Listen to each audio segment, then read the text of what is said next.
So you're streaming and you get drop frame notifications, your game's lagging, the viewers in your stream are leaving because your stream isn't working well, and you're getting bothered by it, and that makes you want to stop. So today, let's change that. So before we start this video, I just want to let you guys know that I do stream Tuesdays and Thursdays and at least one day on the weekend on Mixer, usually by 10 p.m. at night, and if not earlier, it'll be around maybe 8 p.m. or even 10 a.m. in the morning. So make sure to follow me at mixer.com/tNam. I'll leave a drop down right here and also link it down in the description below. And with that being said, let's get to the video. So there's typically, for me, there's these three things that I really focus on in my stream that I make sure I have the settings correct. And another bonus tip that's just, it really does help your PC run OBS to help you stream. So with the first tip, it's going to be using x24 or NVENC or AMD. So in my case, I have an AMD graphics card, which is the RX 580. So if you do have AMD or if you do have NVENC, use those instead of the x264. The reason for this is that using the x264, there's already a load from gaming on your CPU and your GPU. And once you use x264, the software encoder, it'll raise it even more to have even more power being used on the CPU and the GPU. Whereas if you use your NVENC, I'll get into that in a bit, or AMD, it'll use more on the GPU and it'll balance things out a bit. Especially if you do have an NVENC, I highly suggest using that, as there is a separate chip encoder that uses that instead of the CPU or GPU.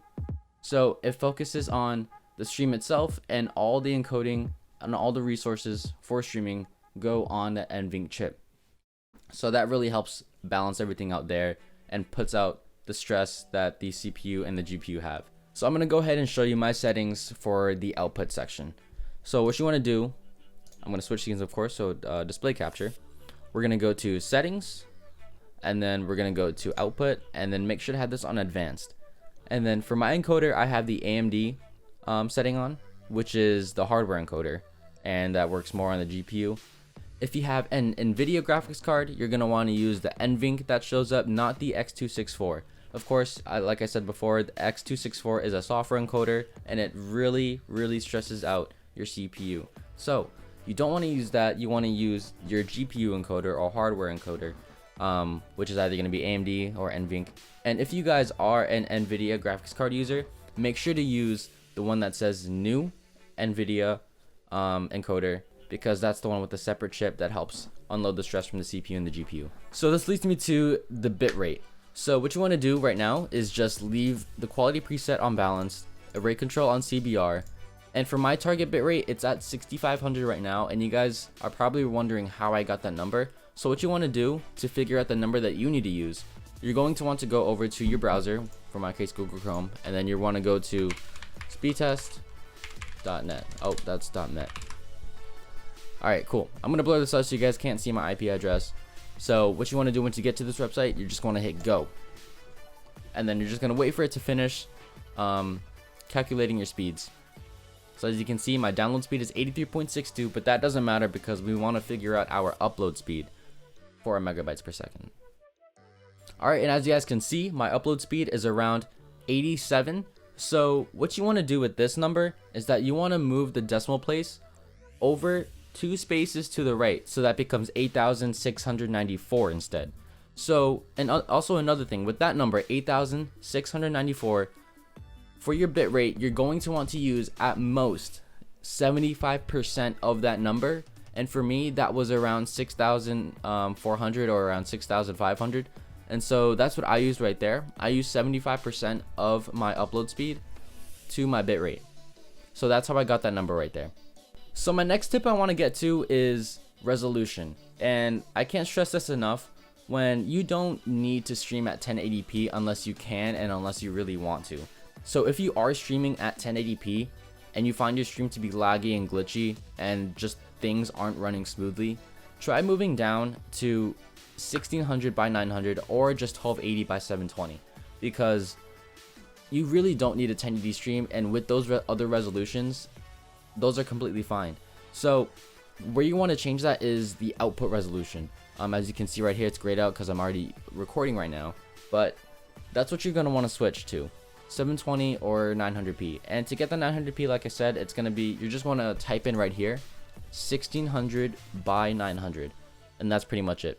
And for the downscale filter, I usually have mine on Lankos, which is a sharpen scaling 36 samples, just because I can, of course.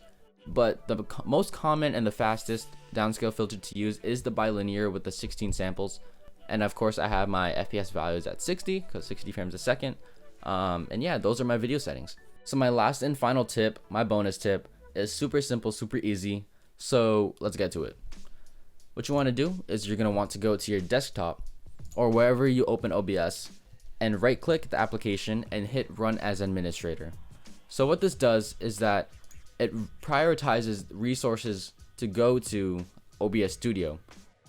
So typically your resources are prioritized to go to your game settings and your frames. So that being your graphics, your quality of the game, and of course the frame rate, the most frames that you want to have in the game that's possible. And so what running as administrator does is that it instead prioritizes OBS Studio rather than those game settings. So you can get all the resources that you need, and the rest of the like 80-70% of those resources go to the game settings. And so yeah, that's pretty much it. And all those settings really did work for me. I went from streaming like 720 with like, for some reason, 3500 bitrate, the default setting, and it was like lagging, and then I fixed all these settings and it ended up working for me. So let's actually go ahead and test these settings out in my live stream on Mixer. So as you guys can see, I'm literally running 1080-60 right now with all these settings. So go ahead and try these settings out, and if they do work, let me know in the comments below. And if it doesn't, let me know and I'll try to fix it for you guys. And if it doesn't, I'll try to fix it for you guys, and I'll try to help you out as best as I can. So as you can see, I'm not getting any drop frames or anything like that, playing perfectly fine. And especially on a really beautiful game like this, it's amazing that I can stream at 1080-60 with these settings. Let's see what we can do. We got Grievous right there.